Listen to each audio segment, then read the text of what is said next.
اعوذ باللہ من الشیطان الرجیم، بسم اللہ الرحمن الرحیم۔ امام بخاری کی والدہ محترمہ بہت متقی اور پرہیزگار خاتون تھی۔ امام بخاری کی پرورش کی تمام تر ذمہ داری آپ نے اپنے ذمہ لے رکھی تھی۔ بچپن میں امام بخاری کی بینائی جاتی رہی۔ اس وقت کے مشہور و معروف حکیموں اور طبیبوں سے علاج کروایا گیا، مگر دوا علاج سے کوئی فائدہ نہ ہوا۔ آپ کی والدہ محترمہ نے رو رو کر اللہ تعالیٰ کی بارگاہ میں یہ فریاد کی کہ ان کے بیٹے کی بینائی واپس آ جائے۔ چنانچہ ایک رات والدہ محترمہ نے خواب دیکھا کہ سیدنا حضرت ابراہیم علیہ السلام تشریف لائے اور فرمایا، اللہ تعالیٰ نے تیری دعا قبول فرما لی اور تیرے بچے کی بینائی واپس فرما دی۔ صبح کو امام بخاری بینا ہو کر اٹھے، پھر آنکھوں میں ایسی روشنی آئی کہ آپ چاندنی میں بیٹھ کر لکھا پڑھا کرتے۔ دستور کے مطابق امام بخاری مکتب میں ابتدائی تعلیم حاصل کرتے رہے۔ جب 10 سال کے ہوئے تو آپ کو با الہام ربانی علم حدیث سیکھنے کا شوق پیدا ہوا اور آپ وہاں کے مشہور و معروف محدثین کی خدمت میں حاضر ہو کر علم حدیث سیکھنے لگے۔ امام بخاری کاغذ اور قلم پر اتنا اعتماد نہیں کرتے تھے جتنا انہیں اپنے حافظہ اور ذہن پر اعتماد تھا۔ امام بخاری کی قوت حافظہ کا یہ عالم تھا کہ جس بات کو ایک مرتبہ سن لیتے یا پڑھ لیتے وہ اس طرح یاد ہو جاتی کہ پھر کبھی بھولتے نہ تھے۔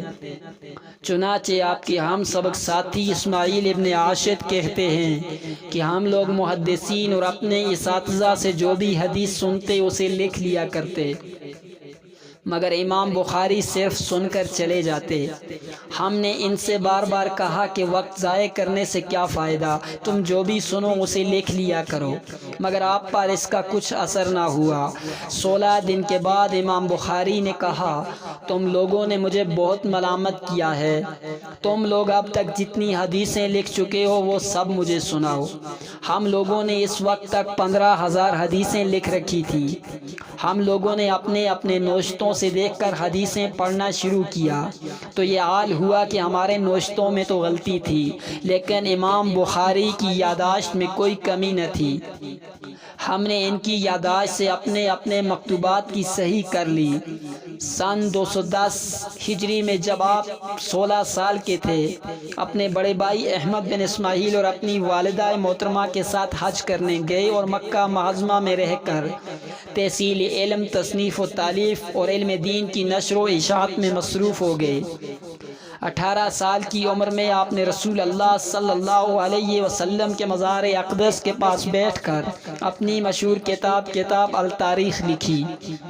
آپ کے والد گرامی نے اپنے ترکے میں بہت زیادہ مال و دولت چھوڑا تھا، لیکن آپ رئیسانہ انداز میں زندگی گزارنے کے بجائے بہت سادہ اور زاہدانہ انداز میں گزر بسر کرتے۔ 40 دن تک سوکھی روٹی کھانے کی وجہ سے آپ بیمار پڑ گئے۔ سوکھی روٹی کھانے کے سبب آپ کی آنتیں سوکھ گئی۔ لوگوں کے بہت اصرار کرنے پر آپ نے انگور کے شیرہ سے روٹی کھانا قبول کیا۔ آپ ایک اچھے تاجر تھے اور اپنی تجارت میں نیت کے اتنے سچے تھے کہ ایک دفعہ امام بخاری کے پاس کچھ سامان تجارت آیا۔ تاجروں کو پتہ چلا تو وہ امام بخاری کی خدمت میں حاضر ہوئے اور کہا، ہم آپ کو 5,000 درہم نفع دینے کو تیار ہیں۔ آپ نے فرمایا، ابھی رات کا وقت ہے، بہتر یہ ہوگا کہ آپ لوگ صبح میں آ کر بات کریں۔ صبح کو دوسرے تاجروں نے آ کر کہا، ہم آپ کو 10,000 درہم نفع دیں گے، آپ ہمیں اپنا مال دے دیں۔ آپ نے فرمایا، میں نے رات ہی کو نیت کر لی تھی کہ 5,000 درہم کے عوض یہ سامان دے دوں گا، اب مجھے نیت بدلنا پسند نہیں۔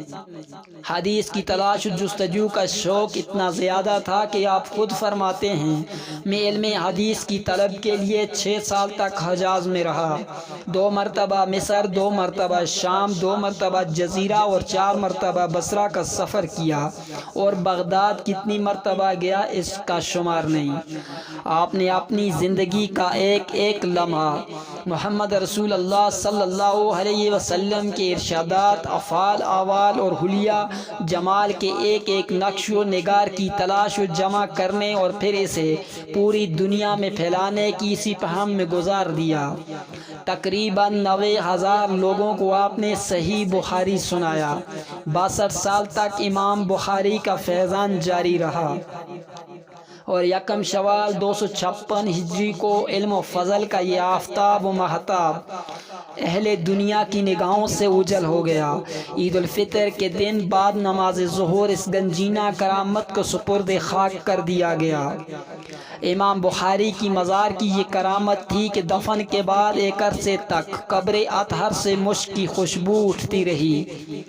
لوگ دور دراز سے آتے اور بطور تبرک آپ کے مزار پاک کی مٹی لے جاتے۔ وفات کے 1 سال کے بعد سمرقند میں قحط پڑ گیا۔ لوگوں نے نماز پڑھی اور دعائیں مانگی مگر بارش نہ ہوئی۔ ایک مرد باخدا نے قاضی شہر سے جا کر کہا کہ تم شہر والوں کے ساتھ امام بخاری کے مزار پر حاضر ہو کر دعا مانگو، امید ہے کہ اللہ عز و جل تمہاری دعا قبول فرما لے۔